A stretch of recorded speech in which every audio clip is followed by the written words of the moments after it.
ಈಗ ಎಲ್ಲ ಕಡೆ ದರ್ಬೆಯನ್ನು ಉಪಯೋಗಿಸಬೇಕೆನ್ನುವುದು, ಪದಾರ್ಥಗಳ ಮೇಲೆ ಬೆಲ್ಲ ಆಗಲಿ ಅಥವಾ ಇನ್ನಿತರ ವಸ್ತುಗಳಾಗಲಿ ಮನೆ ಅಲ್ಲಿ ಚೊಕ್ಕವಾಗಿ ಇರಬೇಕಾದ್ರೆ ಮಾಡಿದ ಪದಾರ್ಥಗಳ ಮೇಲೆ ಅಲ್ಲ, ಮತ್ತೆಲ್ಲ ತೊಗೊಂಡೋಗಿ ಚಪಾತಿಯ ಮೇಲೆ, ಹುಳಿಯ ಮೇಲೆ, ಎಲ್ಲ ಅನ್ನದ ಮೇಲೆ ಎಲ್ಲ ಇಟ್ಟು ಬರಬೇಡಿ.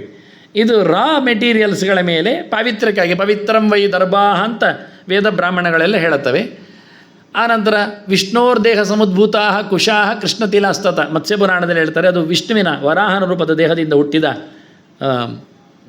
ವಸ್ತುಗಳು ದರ್ಬೆಗಳು ಅಂತ. ಕುಶೋಸ್ಮಿ ದರ್ಭಜಾತೀನಾಮ್ ಅಂತ ಕೃಷ್ಣ ಹೇಳಿಕೊಳ್ತಾನೆ ಉದ್ಧವನ ಹತ್ರ, ನಾನು ದರ್ಬೆಯಲ್ಲಿ ಇದ್ದೇನೆ, ವಿಶೇಷವಾಗಿ ದರ್ಭ ಜಾತಿಗಳು 10 ಪ್ರಕಾರ ಇದೆ, ಅದರಲ್ಲಿ ನಾನು ಇದ್ದೇನೆ ಅಂತಾನೆ. ದರ್ಭ ಸ್ಥಾನ ವಿಶೇಷೇಷು ಪವಿತ್ರತ್ವಂ ಪ್ರಯಾತಿ ಅಂತೇಳಿ ಬೃಹತ್ ಬ್ರಹ್ಮ ಸಂಹಿತ ಹೇಳ್ತದೆ. ಕೆಲವು ವಿಶೇಷವಾದ ಸಂದರ್ಭಗಳಲ್ಲಿ ದರ್ಬೆ ಹೆಚ್ಚು ಪ್ರಾಶಸ್ತ್ಯ ಇದೆ.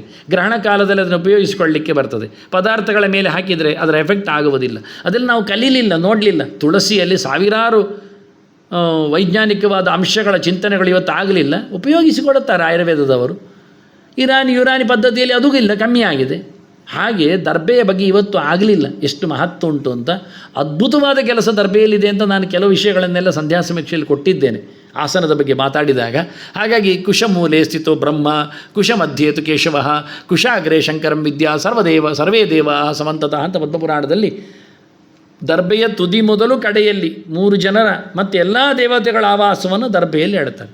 ನಾವು ಅತ್ಯಂತ ಸೋತದ್ದು ಇಲ್ಲಿ, ಶುದ್ಧವಾಗಿ ಸಿಗುವ ದರ್ಬೆಯನ್ನು ಉಪಯೋಗಿಸಿಕೊಳ್ಳದೆ ಏನೇನೋ ಮ್ಯಾಟ್ ಹಾಕಿಕೊಂಡು ಆಸನ ಮಾಡಿಕೊಂಡು ಹಾಳಾಗ್ತಾ ಇದ್ದೇವೆ. ನಿಜವಾಗಿ ದರ್ಬೆಯ ಮೇಲೆ ಕೂತು ಮಾಡಿದ ಎಲ್ಲ ಜಪಗಳು, ಎಲ್ಲ ಅನುಷ್ಠಾನಗಳು 100ಕ್ಕೆ 100 ಸಕ್ಸಸ್. ಕೃಷ್ಣ ಮುಟ್ಟಿದ ವಾಕ್ಯ ಅದು. ಚೇಲಾಜಿನ ಕುಶೋತ್ತರಂ ನಾತ್ಯುಚ್ಛ್ರಿತಂ ನಾತಿನೀಚಂ ಅಂತ ಅರ್ಜುನನಿಗೆ ಯೋಗ ಮಾರ್ಗ ಹೇಳಿಕೊಡುವಾಗ ಎಲ್ಲಿ ಕೂತ್ಕೊಳ್ಬೇಕು ಕೇಳಿದ್ದಕ್ಕೆ, ಮಾರಾಯ ಬಟ್ಟೆ ಹಾಕು, ಸಿಕ್ಕಿದರೆ ಅಜಿನ ಹಾಕಿಕೋ, ಕೃಷ್ಣಾಜಿನ, ಅದರ ಮೇಲೆ ದರ್ಬೆ ಹಾಕು, ಅದು ಸಿಗುವುದಿಲ್ಲ ಹೇಳಬೇಡ, ದರ್ಬೆ ಸಿಗ್ತದೆ, ಹಾಕಿಕೋ ಕೂತ್ಕೋ. ಖಾಲಿ ದರ್ಬೆ ಕಮ್ಮಿ ದುಡ್ಡಿನಲ್ಲಿ ಸಿಗುವಂಥದ್ದು. ರಿಚ್ಚಾಗಿ ನಾವು ದೇವರ ಕೆಲಸ ಮಾಡಲಿಕ್ಕೆ ಬರ್ತದೆ, ಆದರೂ ನಮಗೆ ಬೂಟಾಟಿಕೆ ಇಲ್ಲಿ ಬಿಡುವುದಿಲ್ಲ ನೋಡಿ, ಹಾಳಾಗುವುದಿಲ್ಲ ಅದು. ಮತ್ತೆ ಅದಕ್ಕೆಲ್ಲ ವಿಷಯಗಳು ಬರೆದಿದ್ದೆ ನಾನು. ಇಷ್ಟು ಚಂದವಾದ ದರ್ಬೆ ಚಿತ್ರ ಸಿಗುವುದು ನಿಮಗೆ ಕಡಿಮೆ. ಬಿಳಿಯಾದ ಅದರದ್ದು ತೆನೆ ಇರುವುದು ಮೇಲೆ, ಅರ್ಥ ಆಗಲಿಕ್ಕೆ ಗೊತ್ತಾಗಲಿಕ್ಕೆ ಯಾವುದನ್ನು ಕತ್ತರಿಸಿ ತರಬೇಡಿ ಹೇಳಲಿಕ್ಕೋಸ್ಕರ ನಾನು ಹಾಕಿದ್ದೇನೆ.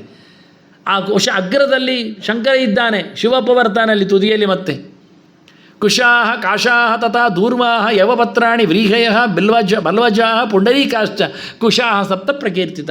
7 ಪ್ರಕಾರದಿಂದ ಗಮನಿಸಲಿಕ್ಕೆ ಬರ್ತದೆ. ಕುಶ ಕಾಶ ಅಂತ. ಕಾಶ ಎನ್ನುವುದು ಬೆಂಗಳೂರಲ್ಲಿ ಸಿಗ್ತದೆ, ಸಣ್ಣಗಿದೆ, ಗಿಡ್ಡಿಗಿದೆ, ಸಪ್ಪೂರಿದೆ, ಸ್ಟ್ರಾಂಗ್ ಇದೆ, ಅದು ಅಲ್ಲಿತ್ತು.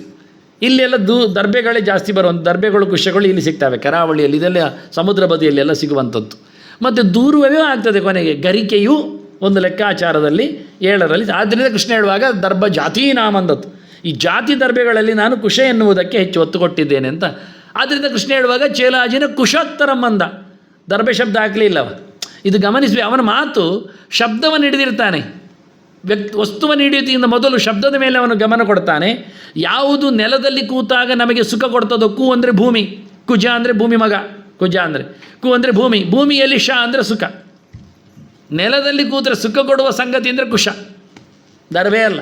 ದರ್ಬೆ ಮತ್ತೆ ಅದು ಭಯಂ ದರತಿ ಅಂತ, ಹೆದರಿಕೆಯನ್ನು ದೂರ ಮಾಡುತ್ತದೆ ಅಂತ. ಹಾಗೆ ಅದರಲ್ಲಿ ಜಾತಿಯಲ್ಲಿ ನಾವು ವೆರೈಟಿ ನೋಡಲಿಕ್ಕೆ ಉಂಟು. ಒಳ್ಳೆಯದನ್ನು ನೋಡಿ ಕಾರು ತಗೊಳ್ಳೋದಿಲ್ವ? ಕಾರ್ ಎಂತ ಕರ್ಮ ಮಾರಿ. ಚಪ್ಪಲಿ ತಗೊಳ್ಳುವಾಗಲೇ ನಾವು ಬ್ರ್ಯಾಂಡ್ ನೋಡ್ತೇವೆ, ಅದು ನೋಡಿದಾಗ ಏನು ಗೊತ್ತು, ಯಾರು ಬೇಕಾದ್ರೂ ಅಂಟಿಸಿ ಕೊಡ್ತಾರೆ ಬ್ರ್ಯಾಂಡನ್ನು ಚಪ್ಪಲಿಗೆ. ಇವಾಗ ಒಳ್ಳೆ ಬಾಟ ಉಂಟು ಮಾರೆ ಎಂತ ಬಾಟ ಕರ್ಮ, ಪೆಟ್ಟು ತಿನ್ಬೇಕಷ್ಟು. ಎಲ್ಲರೂ VAT ಬರೀಲಿಕ್ಕೆ ಯಾರಿಗೆ ಆಗೋದಿಲ್ವ? ಹೇಳುವುದಷ್ಟು, ಅದು ಕಂಪ್ಲೇಂಟ್ ಮಾಡಿದ್ದು ದೊಡ್ಡ ಕೇಸ್ ಆಗ್ತದೆ. ಕೇಸ್ ಆಗುವಾಗ ಚಪ್ಪಲಿ ಹರಿದಿರ್ತದೆ, ಪ್ರಯೋಜನ ವಕೀಲರಿಗೆ ಖುಷಿ ಇರ್ತದೆ ಆಗ. ಮತ್ತೆಂದೆ ಬಿಡಿ. ನೆಕ್ಸ್ಟ್